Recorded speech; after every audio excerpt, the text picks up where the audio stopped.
नमस्कार दोस्तों, स्वागत है आपका हमारे चैनल टेल्स बाय यशु पर।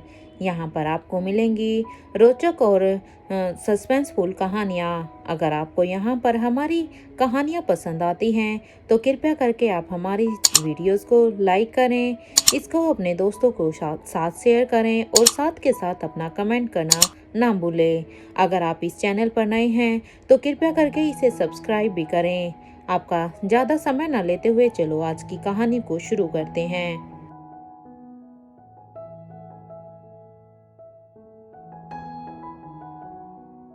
पिछले एपिसोड में हमने सुना था कि यहाँ पर ये मिशन के लिए दोनों ही तरफ से लड़ाइयाँ भरपूर हो रही थी। दोनों ही तरफ से कोई भी रुकने के लिए तैयार नहीं था।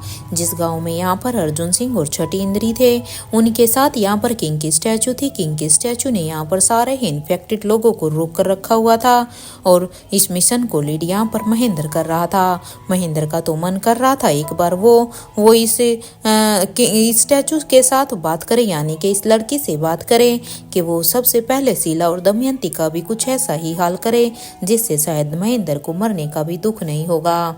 वो भी अपनी ये बातें सोच ही रहा था कि तभी वहां पर कुछ गाड़ियां उधर आ जाती हैं और उन गाड़ियों से अब कुछ फाइटर उतर कर वहां पर अपनी पोजीशन ले लेते हैं। इधर अर्जुन सिंह और छठी इंद्री भी अपनी कमर से अपने गन को निकालते हैं कि तभी अब सभी के कानों में ही अब गन फायरिंग की आवाज आती है।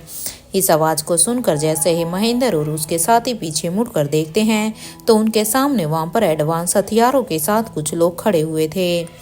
अर्जुन सिंह और छठी इंद्री दोनों ही अब उन लोगों को ही देख रहे थे कि आखिर अब ये लोग कौन हैं। उन्हें समझ में ही नहीं आ रहा था ये लोग उनकी टीम से थे या दुश्मनों की टीम से थे, क्योंकि इन लोगों ने इन्हें पहले नहीं देखा था।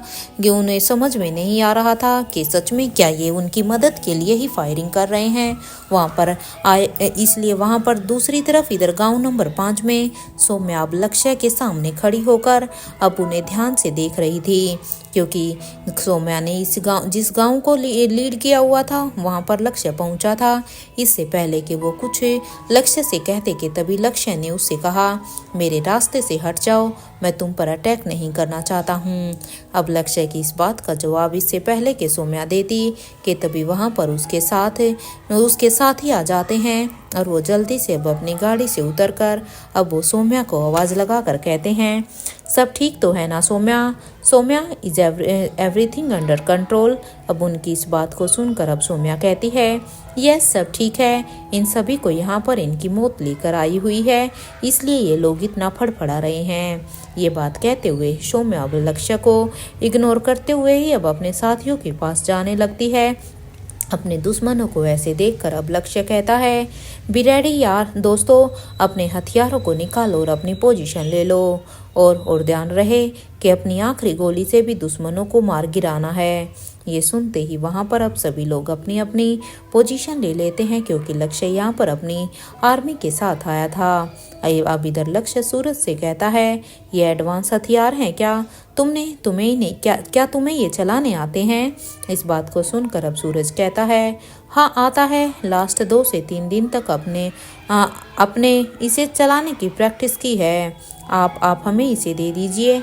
अब तक आपने सिर्फ अपने हाथ और पैर का इस्तेमाल किया है सामने वाले अपोनेंट्स को मारने के लिए। अब इन हथियारों का इस्तेमाल करेंगे। अब उसकी ये बात सुनते ही लक्ष्य अब अपने आदमियों से कहता है कि सभी को दे दो। वहां दूसरी तरफ अब विलेज नंबर 6 में करण गुलेरिया जब ऊपर देखते हैं तो वो चोपर अब तक हट चुका था। अब उस चोपर को ऐसे हटता हुआ देखकर अब उसे एहसास होता है कि लगता है कि अनिका इस मिशन में आ चुकी है, क्योंकि अनिका ही इस काम को कर सकती थी और उसने ही ये काम किया होगा। यहाँ करण गुलेरिया ने अभी ये सोचा ही था कि तभी उन्हें सामने से दौड़कर उनकी तरफ बहुत सारे ही इन्फेक्टेड जानवर आ रहे थे। अब उन इन्फेक्टेड जानवरों को देखकर अब करण गुलेरिया यही सोच रहे थे कि अब इस मुसीबत का कैसे बचें, क्योंकि अगर एक मुसीबत आसमान से खत्म हुई है, आसमान से अभी ये गोलियां बरसना बंद हुई है, तो अब इन जानवरों से कैसे बचें? वो तो इन्हें मार भी नहीं सकते हैं, क्योंकि ये सभी ही इनोसेंट हैं। लेकिन अगर उन्होंने ऐसे नहीं किया, इन्हें नहीं मारा, तो वो उनके साथ ही उनका शिकार हो जाएगा। वे इन्हें शिकार बनाकर खा जाएंगे। करण गुलेरिया के पीछे जितने भी अब लोग थे वो सभी अभी वहां से भागने लगते हैं। अब तक वो सभी जानवर भी उनके पास आ जाते हैं। इधर करण गुलेरिया अब अपने कदमों को पीछे की तरफ बढ़ा देते हैं। उन्हें कुछ समझ ही नहीं आ रहा था कि अब वो क्या करें, इस मुसीबत का सामना वो कैसे करें, क्योंकि अगर उनके सामने इंसान होते तो वो शायद उनसे लड़ भी सकते थे।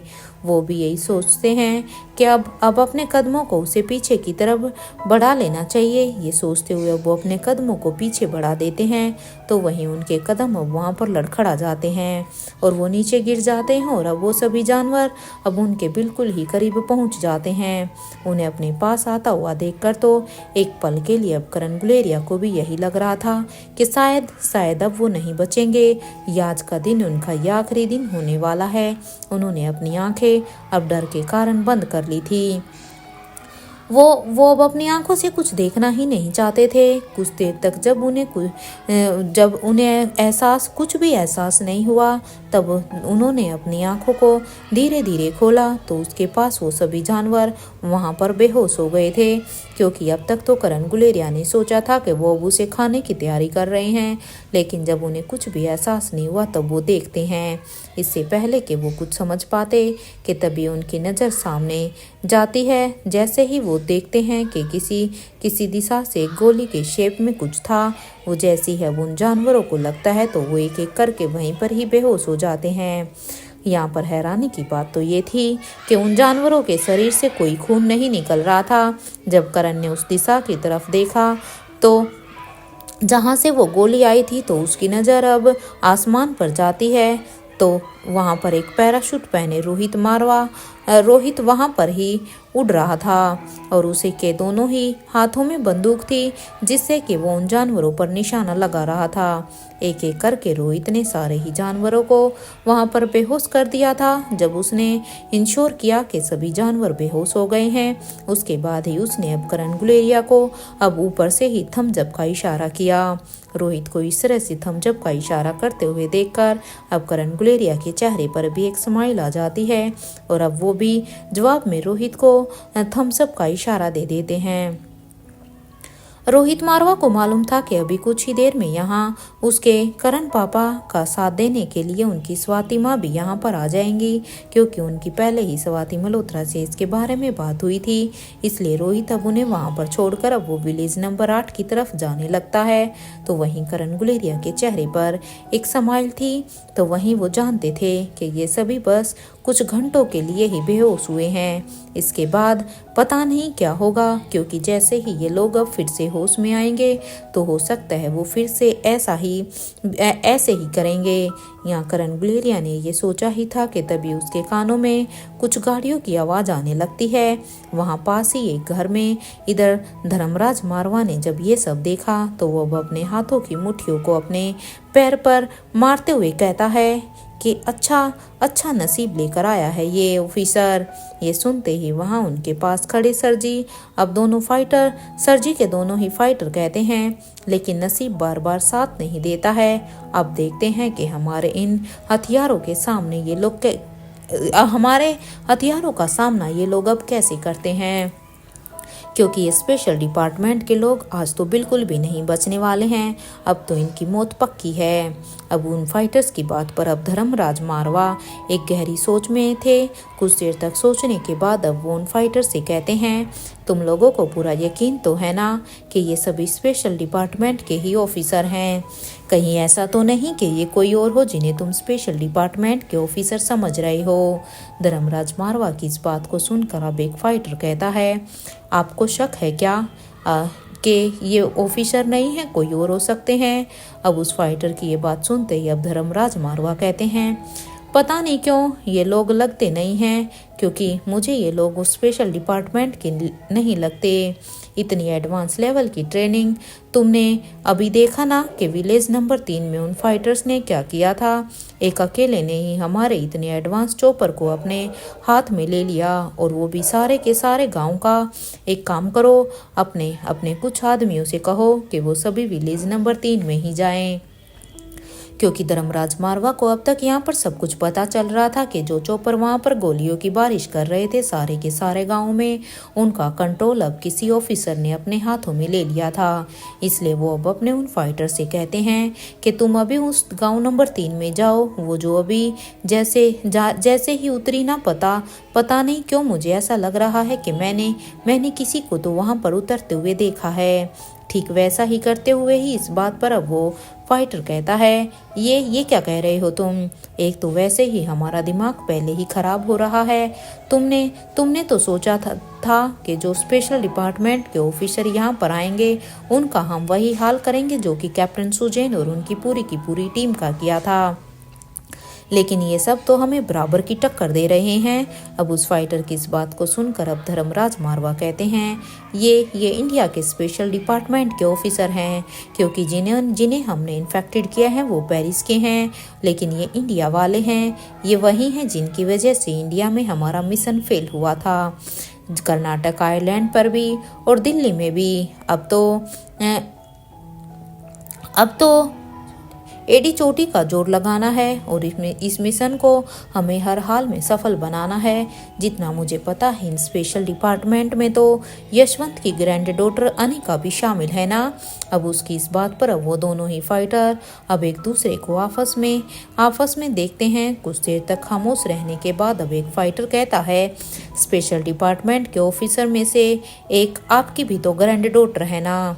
अब उसकी ये बात सुनते ही अब धर्मराज मारवा कुछ सोचने लगता है। कुछ देर तक सोचने के बाद अब वो उस फाइटर से कहता है कि मुझे विलेज नंबर 3 में जाना है, उस ऑफिसर्स को देखना है जो वहाँ आसमान से उतरी थी।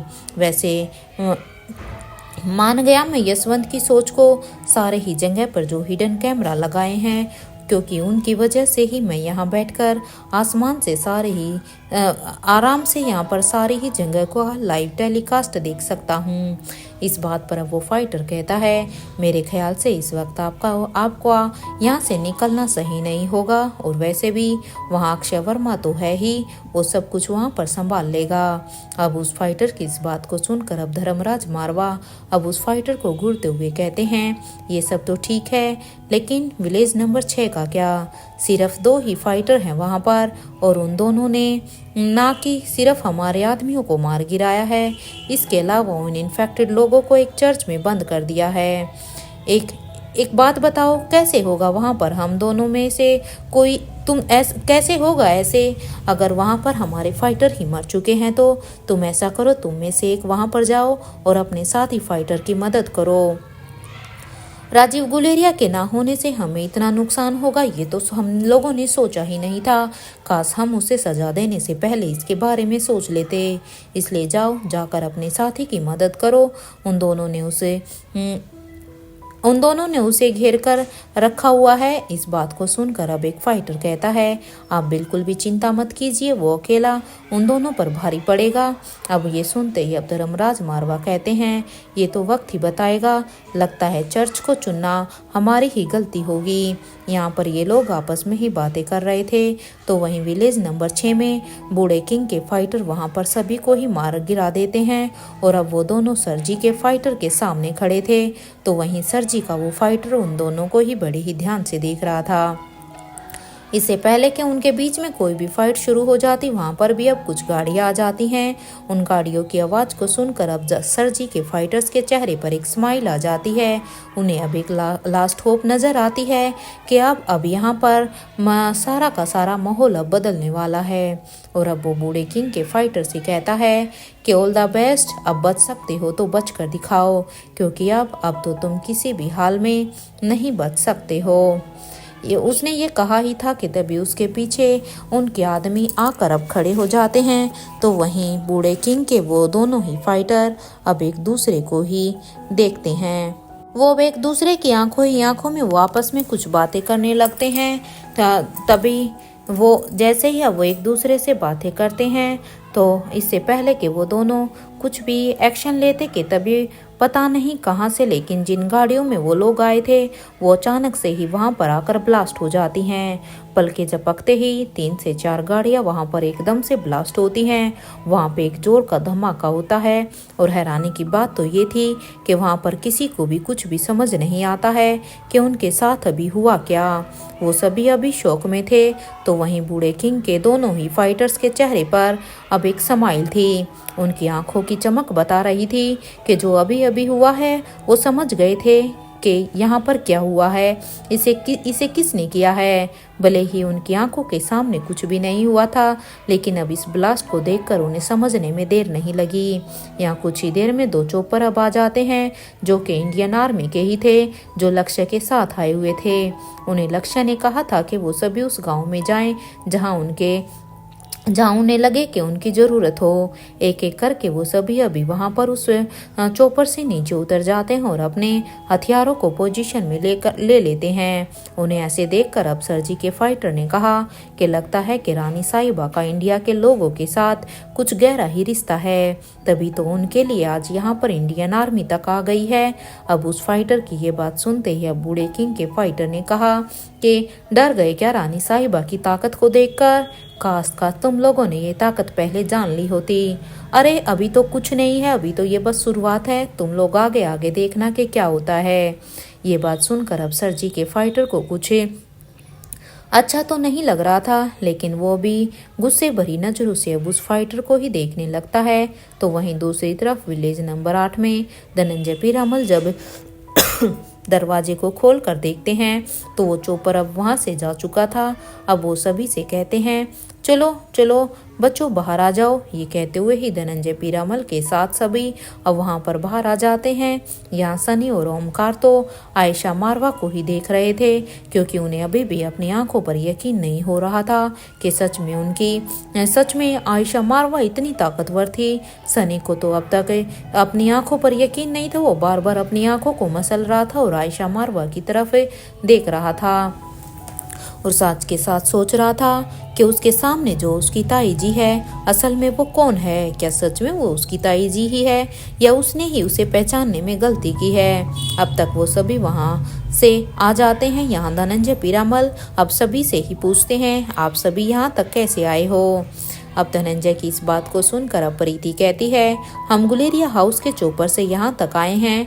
अब प्रीति की ये बात सुनते ही धनंजय पीरामल कहते हैं मेरे ख्याल से आप सभी को अब यहाँ से चले जाना चाहिए, यहाँ रुकना आप सभी के लिए सेफ नहीं है। धनंजय की इस बात को सुनकर अब राहुल कहता है ताऊ जी रोहित कहाँ है, मुझे रोहित को कुछ बताना है। अब राहुल की इस बात पर अब धनंजय पीरामल कहते हैं क्या बताना चाहते हो तुम रोहित को।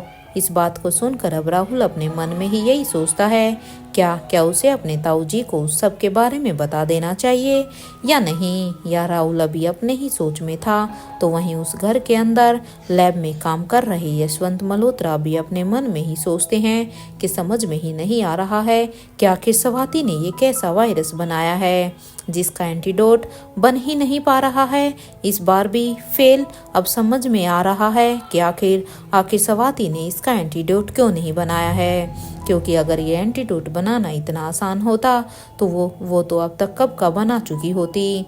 अगर रानी साहिबा हमारी बात मान भी जाएगी कि वो हमें राजमहल देने के लिए तैयार है तो उसकी पहली शर्त तो शायद यही होगी कि उनकी प्रजा जो कि अभी इन्फेक्टेड है वो पूरी तरह से ठीक हो जाए। तब हम क्या करेंगे। यशवंत मल्होत्रा अब अपने ही दिमाग में कैलकुलेशन करने लगते हैं कि अब जब खुद हमारे पास इसका कोई एंटीडोट नहीं है तो फिर हमारा क्या जवाब होगा। वो भी यही सोचते हैं कि आखिर उससे क्या गलती हो रही है इस एंटीडोट को बनाने में। वो भी ये सोच ही रहे थे कि तभी यशवंत मल्होत्रा जो कि अभी बेसमेंट में थे अब वो स्टेयरकेस से ऊपर की तरफ जाने लगते हैं। यशवंत मल्होत्रा यहाँ पर अब उस कमरे में जाना चाहते थे जहाँ पर उन्होंने राहुल प्रीति इन सबको ही वहाँ पर सबके साथ कैद कर रखा हुआ था, क्योंकि अब वो एक बार देखना चाहते थे, उनसे मिलना चाहते थे और साथ के साथ अब वो ये भी देखना चाहते थे कि कहीं कुछ गड़बड़ तो नहीं है, लेकिन क्योंकि उन्हें अब तक कोई आवाज़ तक नहीं आ रही थी। अब जैसे ही वो वहां पर पहुंचते हैं तो उन्होंने जिस कमरे में उन सबको बंद कर कर रखा हुआ था, अब वो उस कमरे के दरवाजे को खोलते हैं। जैसे ही अब वो उस दरवाजे को खोलते हैं तो यशवंत मल्होत्रा तो एकदम से हैरान हो जाते हैं, क्योंकि जैसे उन्होंने दरवाजा खोला तो उन्हें वहां पर कोई भी दिखाई नहीं देता। यशवंत मल्होत्रा वहां पर किसी को भी ना देखकर अब उन्हें उस कमरे में इधर उधर देखते हैं, और जब उन्हें वहां पर भी कोई भी नहीं मिलता तो अब यशवंत मल्होत्रा सोचते हैं कि वो अब उसे दूसरे रूम में देखना चाहिए, कहीं कहीं इन्होंने उन्हें दूसरे रूम में तो शिफ्ट नहीं कर दिया है। ये सोचकर वो बड़ी ही उम्मीद के साथ जब दूसरे रूम की तरफ बढ़ते हैं तो जैसे उन्होंने दूसरा दरवाजा खोला तो उन्होंने देखा कि वहां पर तो हंसराज मारवा और पंकज मारवा दोनों ही नीचे जमीन पर पड़े हुए थे। उन दोनों को नीचे ऐसे जमीन में पड़ा हुआ देखकर अब यशवंत मल्होत्रा को बड़ी ही हैरानी होती है कि ये सब क्या हुआ।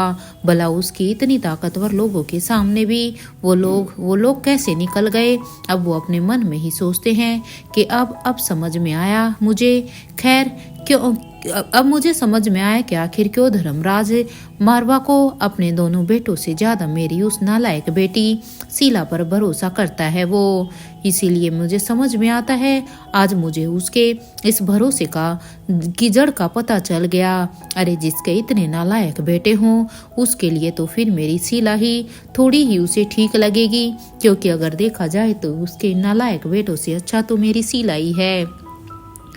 अरे जो यहाँ पर इतने लोगों के साथ भी उन लोगों को बंधक बना कर नहीं रख सकते तो भला वो और किसके क्या ही काम आएंगे। सच में कई बार तो मुझे धर्मराज के इन बेटों को देखकर उसके ऊपर दया भी आती है कि सच में किसी की क्या इतनी नालायक औलाद भी हो सकती है।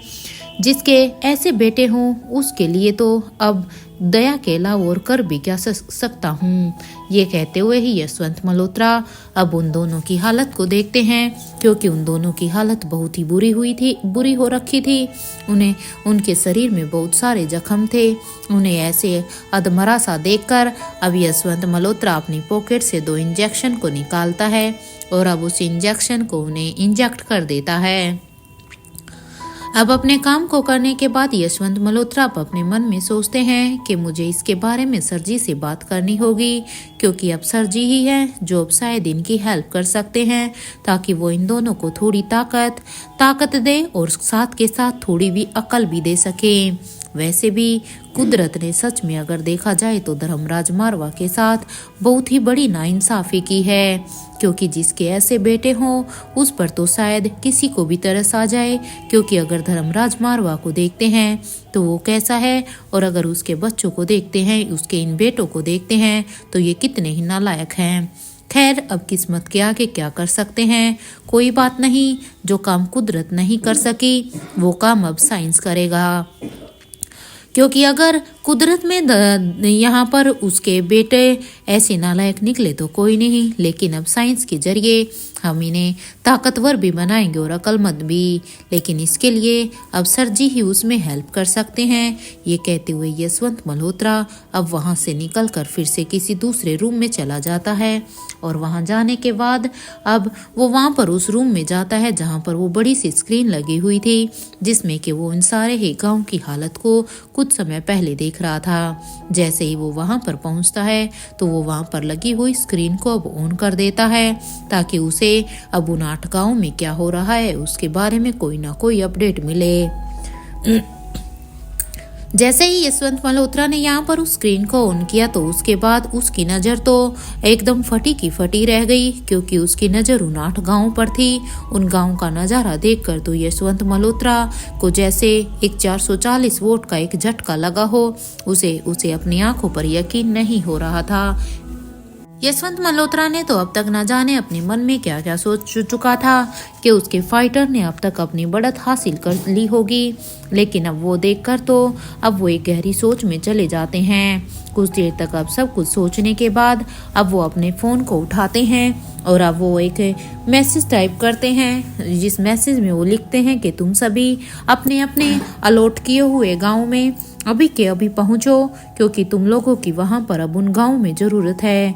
जिसको जो गांव जैसे अलॉट हुआ है वो अपनी उसी पोजीशन पर ही जाना, क्योंकि वहां पर इससे पहले कि ये मिशन फेल हो जाए उससे पहले ही तुम अपनी जिम्मेदारी को संभालो, क्योंकि अब समय आ गया है तुम्हें अपनी ताकत को दिखाने का, क्योंकि अब बस तुम लोगों से ही उम्मीद है, क्योंकि हमारे वे सारे खिलाड़ी तो शायद फेल हो गए।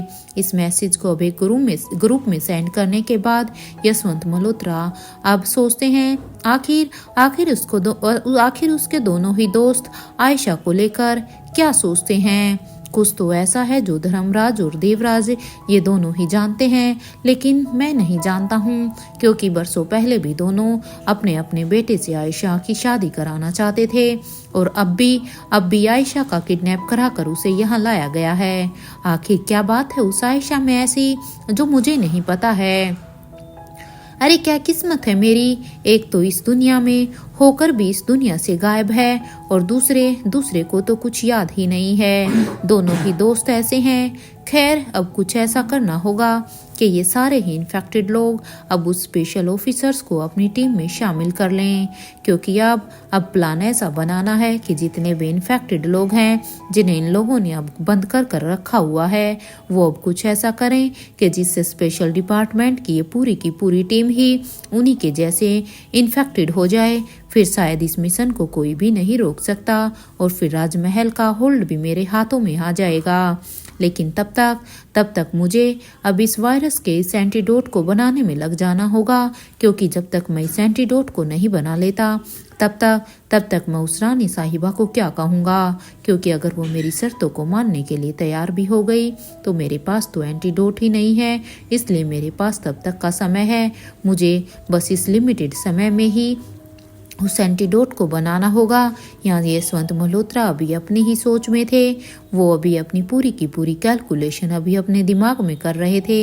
वहीं इधर धनंजय पीरामल, राहुल और इन सभी को अब उस उसे वहां से लेकर जा रहे थे। जैसे ही वो लोग अब यहाँ से जा रहे थे तो उन सभी को ही घेर कर 7 से 8 गाड़ियां अब वहां पर आकर रुक जाती है।